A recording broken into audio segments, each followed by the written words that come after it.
आप शायद नहीं जानते कि कुछ लोग रोने के बजाय बस एक दिन अपना सबसे बड़ा सपना चुपचाप अलमारी में रख देते हैं। उन्हें लगता है कि उनका सपना नहीं, वो खुद खत्म हो गए हैं।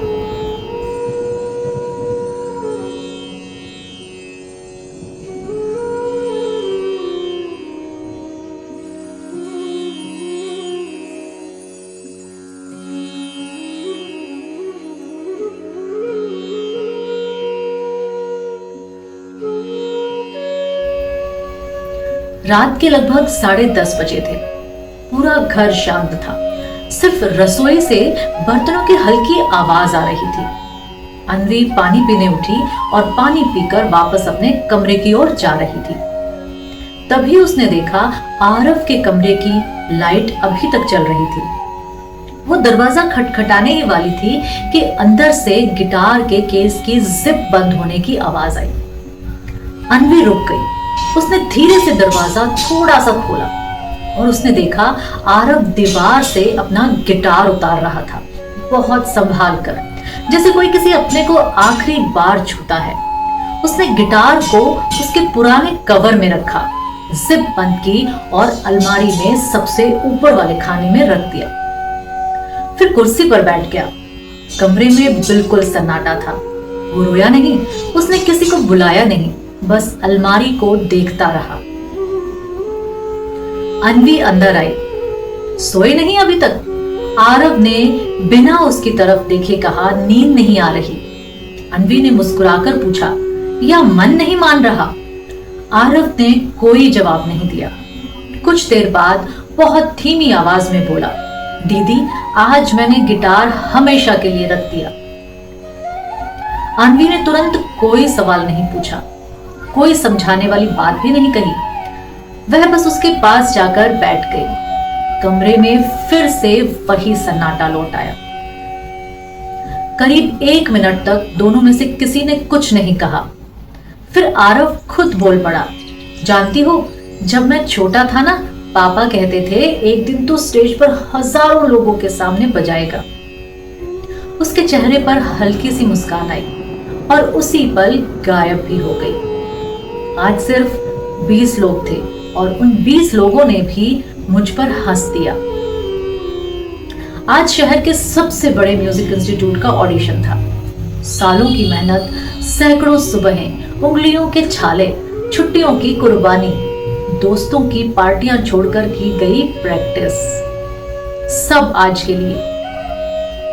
लेकिन जैसे ही मंच पर पहुंचा, पहला कॉर्ड गलत हो गया, दूसरा भी। हाथ कांपने लगे, ताल बिगड़ गई। पीछे बैठे 2 लड़के हंस पड़े। किसी ने धीरे से कहा, यही है, काफी नाम सुन रखा था इसका। एक जज ने सिर्फ इतना कहा, थैंक यू। बस 2 शब्द और ऑडिशन खत्म। आरव बोला, वहां से घर तक आते आते मैंने 100 बार सोचा कि शायद मैंने इतने साल गलत चीज के पीछे लगा दिए। फिर वो अचानक चुप हो गया। बहुत देर तक उसकी नजर फिर उसी अलमारी पर चली गई जहां गिटार रखा था और कहने लगा, दीदी, कुछ सपने मर जाते हैं ना। अन्वी ने उसकी ओर देखा। उसकी आंखों में आंसू नहीं थे, बस एक खालीपन जो रो लेने के बाद नहीं, अंदर से हार जाने के बाद आता है। अन्वी ने धीरे से पूछा, सच सच बता, आज तुझे सबसे ज्यादा दर्द किस बात का है? आरव ने तुरंत जवाब नहीं दिया। वो सोचता रहा, फिर बोला, लोग हंसे, ये बुरा लगा, गलती हुई, ये भी बुरा लगा, लेकिन सबसे ज्यादा इस बात से डर लग रहा है कि कहीं मैं सच में इस लायक हूं ही नहीं। कमरे में फिर सन्नाटा छा गया। अन्वी ने धीरे से उसका हाथ पकड़ा और बोली, तो आज तो ऑडिशन पर नहीं हारा, आज तो अपने बारे में एक फैसला लेकर बैठ गया है। आरव उसकी तरफ देखने लगा। अन्वी ने अलमारी की ओर इशारा किया, वहां उस कवर के अंदर गिटार नहीं रखा है। तूने अपने बारे में अपनी उम्मीद रख दी है। आरव की आंखें भर आई। अन्वी बोली, एक सवाल पूछूं? अगर आज कोई दूसरा लड़का यही गलती करता तो क्या तू उससे कहता, तू जिंदगी भर गिटार को मत बजाना, नहीं ना, फिर अपने साथ इतना कठोर क्यों है? आरव चुप हो जाता है। अन्वी धीरे से मुस्कुराई।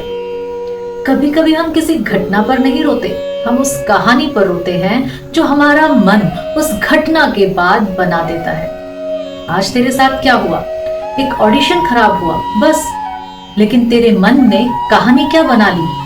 मैं लायक नहीं हूं। दर्द ऑडिशन ने नहीं दिया, उस कहानी ने दिया जो तूने खुद अपने बारे में लिख दी। आरव बिल्कुल शांत हो गया। पहली बार उसे अपने दर्द को सुनने का मौका मिला। रात के लगभग 12 बज चुके थे। घर के बाहर हल्की बारिश शुरू हो गई। खिड़की के शीशे पर पानी की बूंदें गिर रही थी।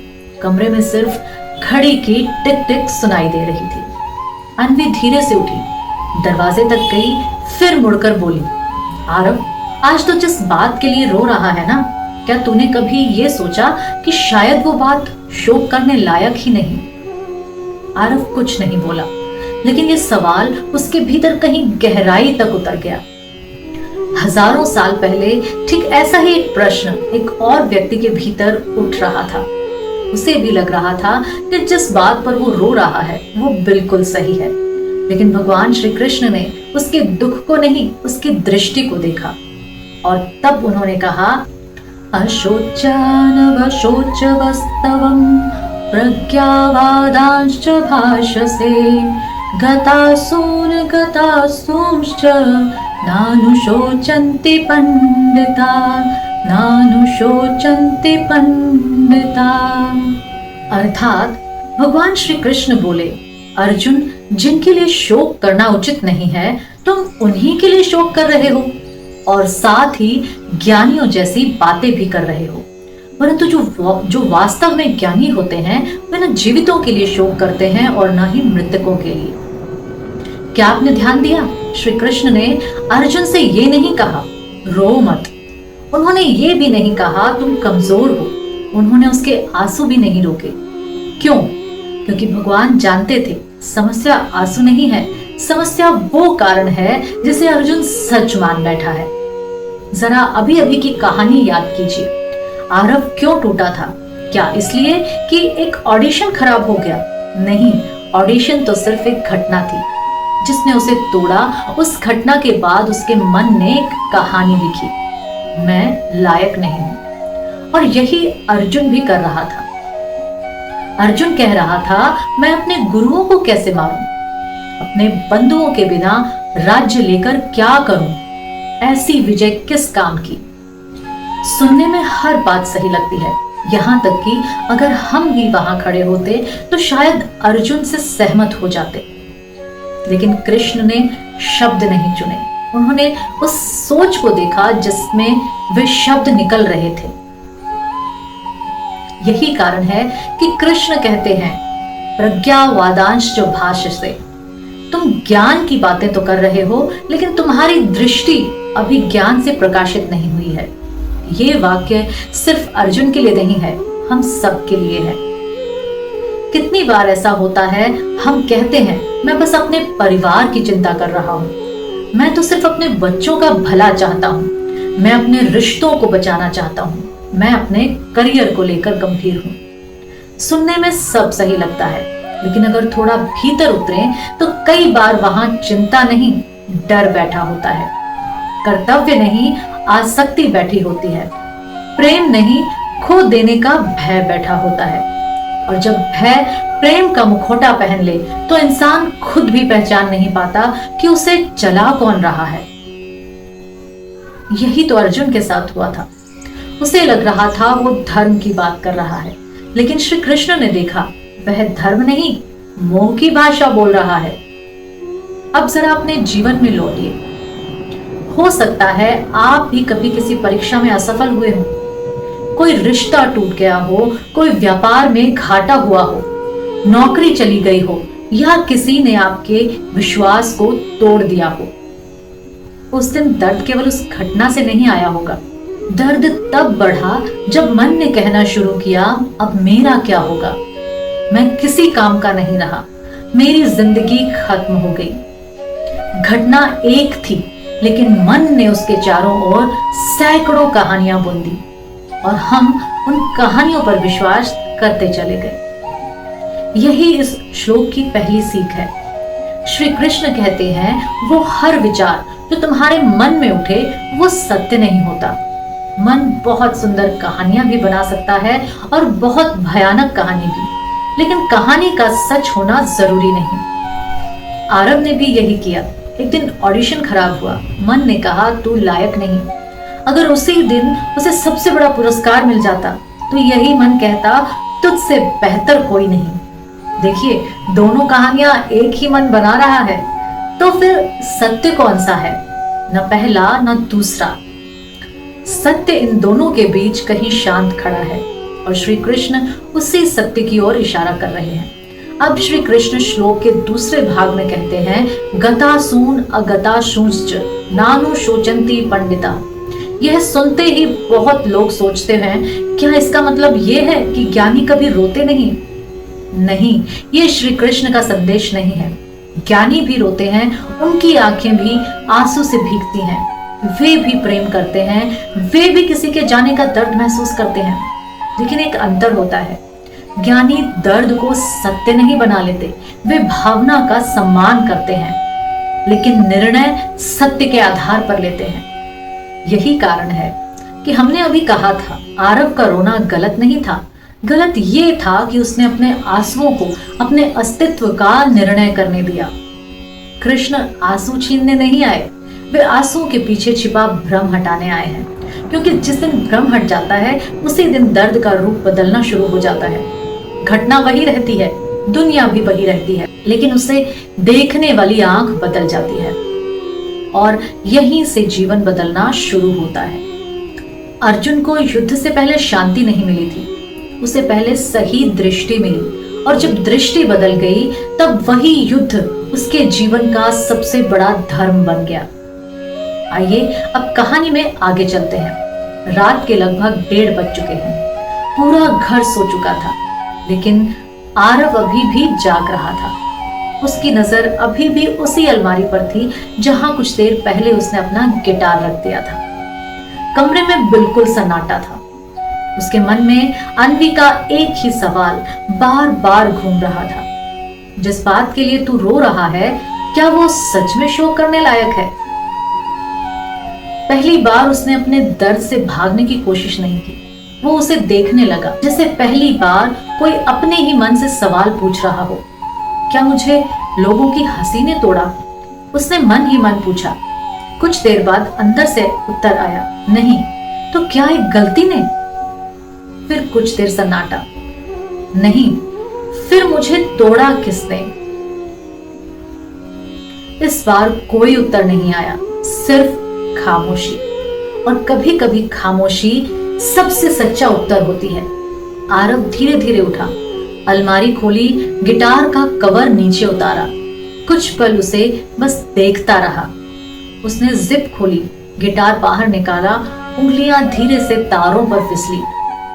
कोई धुन नहीं, कोई गाना नहीं, बस एक हल्की सी आवाज, जैसे किसी पुराने दोस्त से फिर से मुलाकात हुई हो। उसकी आंखें भर आई, लेकिन इस बार आंसू अलग थे। ये हार के आंसू नहीं थे, ये अपने आप से फिर मिलने के आंसू थे। उसी समय दरवाजा धीरे से खुला। अन्वी ने देखा आरव गिटार लेकर बैठा है। वो कुछ नहीं बोली, क्योंकि कई बार सबसे सुंदर बातचीत शब्दों के बिना होती है। आरव मुस्कुराया भी नहीं, बस धीरे से बोला, दीदी, पहली बार समझ आया मैं गिटार रखने नहीं गया था, मैं खुद को छोड़ने जा रहा था। अन्वी की आंखें नम हो गई, लेकिन उसने फिर भी कोई बड़ी बात नहीं कही। वो सिर्फ मुस्कुरा कर बोली, अच्छा हुआ तुझे समय रहते खुद से मिलवा दिया। कुछ देर दोनों चुप बैठे रहे। फिर आरव बोला, अगर आज मैं डर की बात मान लेता तो शायद सारी जिंदगी उसे ही सच मानकर जीता। अन्वी ने हाँ में सिर हिलाया। डर बहुत कम बार झूठ बोलता है, लेकिन वो पूरा सच कभी भी नहीं बताता। वो सिर्फ इतना दिखाता है जिससे हम डर रहे होते हैं, बाकी सच हमसे छुपा लेता है। आरव धीरे से हंसा, मतलब आज मैं ऑडिशन से नहीं हारा था। अन्वी ने कहा, नहीं, आज तो अपने बारे में गलत कहानी लिखने लगा था और कहानियां बदली जा सकती हैं, सच नहीं। कमरे में फिर सन्नाटा छा गया, लेकिन इस बार सन्नाटा भारी नहीं था, वो शांत था। सुबह के लगभग 5 बजे खिड़की से हल्की धूप कमरे में आने लगी। आरव पूरी रात सोया नहीं, लेकिन पूरी रात वो भागा भी नहीं। उसने अपना मोबाइल उठाया, कल वाले ऑडिशन का रिजेक्शन मेल फिर से खोला, धीरे धीरे पढ़ा। नीचे एक छोटी सी लाइन लिखी थी, you may apply again in the next round after 6 months। कल यही लाइन उसे अपमान लगी थी, आज उसी लाइन में उसे एक अवसर दिखाई दिया। कुछ बदला था क्या? ऑडिशन नहीं, मेल नहीं, दुनिया नहीं, सिर्फ एक चीज बदली थी, उसकी दृष्टि। और कभी कभी जीवन बदलने के लिए इतना ही काफी होता है। भगवान श्री कृष्ण ने अर्जुन के युद्ध शुरू करने से पहले उसकी परिस्थिति नहीं बदली, उन्होंने उसके शत्रु नहीं हटाए, उन्होंने उसके सामने खड़े रिश्तेदारों को भी नहीं हटाया, उन्होंने केवल अर्जुन की दृष्टि बदल दी। क्योंकि जिस दिन दृष्टि बदल जाती है, उसी दिन वही जीवन जो कल तक बोझ लगता था, आज कर्तव्य बन जाता है। और शायद आज भगवान आपकी परिस्थिति बदलने नहीं आए, आपकी दृष्टि बदलने आए हैं। अगर आज की कहानी देखते हुए आपको कहीं भी आरव की जगह अपना चेहरा दिखाई दिया, तो शायद भगवान श्री कृष्ण आज आपसे भी कुछ कहना चाहते हैं। अगर आप आरव की तरह किसी असफलता के बाद खुद पर सवाल उठा रहे हैं, सबसे पहले आज कोई बड़ा फैसला मत लीजिए, क्योंकि जिस दिन मन बहुत ज्यादा टूटता है, उसी दिन वह सबसे कम स्पष्ट होता है। उस समय मन घटना को नहीं देखता, मन घटना का अर्थ तय करने लगता है, और यही सबसे नाजुक क्षण होता है। एक परीक्षा में असफल होने के बाद मन कहता है मैं बुद्धिमान नहीं हूं। एक रिश्ता टूटने के बाद मन कहता है अब कोई मुझे कभी प्रेम नहीं करेगा। एक व्यापार में घाटा होने के बाद मन कहता है मैं जीवन में कभी सफल नहीं हो सकता। ध्यान दीजिए, घटना हमेशा छोटी होती है, लेकिन मन उसके चारों ओर एक पूरी पहचान बना देता है। यही वो जगह है जहां श्री कृष्ण हमें रोकते हैं। वे कहते हैं रुको, पहले ये देखो जिस बात को तुम सत्य मान रहे हो, क्या वो सचमुच सत्य है? आज अगर आपका मन बार बार कह रहा है सब खत्म हो गया, तो उससे लड़िए मत, लेकिन उसकी हर बात पर विश्वास भी मत कीजिए, क्योंकि मन की आवाज और सत्य की आवाज हमेशा एक जैसी नहीं होती। अगर आपके जीवन में कोई आरव है, शायद आपका बेटा बेटी, पति पत्नी, भाई बहन या आपका कोई मित्र, जो बाहर से बिल्कुल सामान्य दिखता है, लेकिन अंदर ही अंदर अपने बारे में हार मानने लगा है, तो कृपया उसे तुरंत समझाने मत बैठ जाइए। याद है ना, अन्वी ने सबसे पहले क्या किया था? उसने समाधान नहीं दिया, उसने उपस्थिति दी, उसने भाषण नहीं दिया, उसने जगह दी। क्योंकि जिस इंसान के भीतर बहुत शोर चल रहा हो, उसे सबसे पहले एक शांत इंसान की जरूरत होती है। ऐसे समय में ये मत कहिए इतनी सी बात पर रो रहे हो, ये भी मत कहिए दूसरे लोग तुमसे ज्यादा सफर कर रहे हैं, संघर्ष कर रहे हैं। ये भी मत कहिए स्ट्रॉन्ग बनो, क्योंकि दर्द तुलना से छोटा नहीं होता, वो समझे जाने से हल्का होता है। कई बार किसी टूटे हुए इंसान की सबसे बड़ी दवा सही सलाह नहीं, सही साथ होता है। हर माता पिता चाहते हैं कि उनका बच्चा जीवन में सफल हो, लेकिन कभी कभी हम अनजाने में सफलता को उनकी पहचान बना देते। फिर जब वो हारता है तो उसे हार का दर्द नहीं होता, उसे लगता है शायद अब वह हमारे प्रेम के योग्य ही नहीं रहा। यह भावना शब्दों से नहीं, माहौल से पैदा होती है। इसलिए जब आपका बच्चा पहली बार गिरे तो उससे ये मत पूछिए कितने नंबर आए, सबसे पहले ये पूछिए तू ठीक है ना। फिर उसे यह महसूस कराइए कि तेरी सफलता पर हमें गर्व होगा, लेकिन तेरी असफलता में भी हम तेरा साथ नहीं छोड़ेंगे। यकीन मानिए, जिस बच्चे को घर में बिना शर्त स्वीकार किया जाता है, उसे दुनिया का कोई रिजेक्शन ज्यादा देर तक तोड़ नहीं सकता। शायद हम सबके जीवन में एक ऐसी अलमारी है जहां हमने कोई गिटार रख छोड़ा है, किसी ने अपना सपना रख दिया, किसी ने अपनी मुस्कान, किसी ने लोगों पर विश्वास, किसी ने फिर से शुरुआत करने की हिम्मत, और हर बार जब हम उस अलमारी को देखते हैं हमें लगता है वहां हमारी हार रखी है। लेकिन आज श्री कृष्ण धीरे से कहते हैं, नहीं, वहां हार नहीं रखी, वहां तुम्हारे बारे में एक गलत कहानी रखी है, और कहानियां दोबारा लिखी जा सकती हैं। भगवान श्री कृष्ण अर्जुन से केवल युद्ध की बात नहीं कर रहे, वे मानव मन की सबसे बड़ी भूल बता रहे हैं। हम घटनाओं से कम उन घटनाओं के अर्थ से ज्यादा दुखी होते हैं। हम दुनिया से कम अपने मन की बनाई हुई कहानियों से ज्यादा हारते हैं। और जीवन बदलने का पहला कदम परिस्थिति बदलना नहीं, दृष्टि बदलना है। 6 महीने बाद सुबह के लगभग 9 बजे थे। वही शहर, वही म्यूजिक इंस्टीट्यूट, वही ऑडिशन हॉल, वही मंच, वही माइक्रोफोन। लेकिन आज एक चीज अलग थी। जानते हो क्या? आरव। वह फिर से उसी दरवाजे के बाहर खड़ा था। उसके हाथ आज भी ठंडे थे, दिल आज भी तेज धड़क रहा था, भीतर आज भी घबराहट थी। क्योंकि साहस का अर्थ डर का चले जाना नहीं होता, साहस का अर्थ है डर के साथ भी चलते रहना। एक स्टाफ मेंबर बाहर आया। Aarav, you return. उसने गहरी सांस ली। इस पर उसने अपनी आंखें बंद की और मन ही मन अपने आप से एक बात कही, आज मैं खुद को साबित करने नहीं आया हूं, मैं सिर्फ अपना संगीत जीने आया हूं। वो मंच पर गया, पहला कॉर्ड बजाया। 1 सेकंड के लिए उसे 6 महीने पहली वाली रात याद आ गई। वही हंसी, वही रिजेक्शन, वही अलमारी, वही गिटार। लेकिन एक बार वह मुस्कुरा दिया, क्योंकि अब उसे समझ आ चुका था वह रात उसकी हार नहीं थी, वह उसकी दृष्टि बदलने की रात थी। उसने बजाना शुरू किया। कैमरा उसकी उंगलियों पर नहीं, उसके चेहरे पर था। पहली बार संगीत बजा नहीं रहा, वह संगीत में जी रहा है। कट कट, ऑडिशन समाप्त। जज कुछ लिख रहे हैं, कोई परिणाम नहीं बताया जाता। आरव बाहर निकल आता है। बाहर अन्वी खड़ी है। वह दौड़कर नहीं आती, वह सिर्फ मुस्कुराती है और पूछती है, कैसा हुआ? आरव हल्का सा हंसता है और कहता है, पता नहीं, लेकिन आज मैं हारा नहीं। अन्वी समझ जाती है, क्योंकि आज जीत रिजल्ट में नहीं हुई, आज जीत आरव के भीतर हुई है। दोनों धीरे धीरे सीढ़ियां उतरने लगते हैं। कैमरा पीछे रह जाता है। दोनों धीरे धीरे फ्रेम से बाहर चले जाते हैं। अगर आज आपके जीवन में भी कोई ऐसा दर्द है जिसे लेकर आपको लगता है अब सब खत्म हो गया, तो आज कोई निर्णय मत लीजिए। बस भगवान श्री कृष्ण का यह एक प्रश्न अपने साथ लेकर चलिए, जिस बात के लिए मैं रो रहा हूँ, क्या वह सचमुच शोक करने योग्य है? हो सकता है उत्तर आज ना मिले, कल भी ना मिले, लेकिन जिस दिन आपका उत्तर मिल जाएगा, उस दिन शायद आपकी परिस्थिति पहले जैसी ही होगी, लेकिन आप पहले जैसे नहीं रहेंगे। अगले अध्याय में श्री कृष्ण पहली बार बताएंगे कि हम वास्तव में कौन हैं।